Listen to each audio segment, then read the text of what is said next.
Hello there. In this comprehensive guide, I will show you how to use TruthFinder to conduct a comprehensive people search. First, in the people search bar, enter the person's full name and any other relevant information that you know.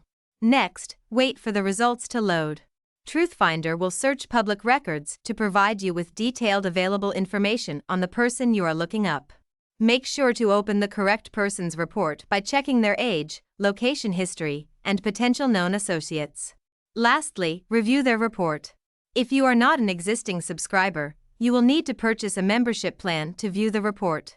The report may include their available contact information, social media profiles, possible criminal and traffic records, court cases, and other relevant details.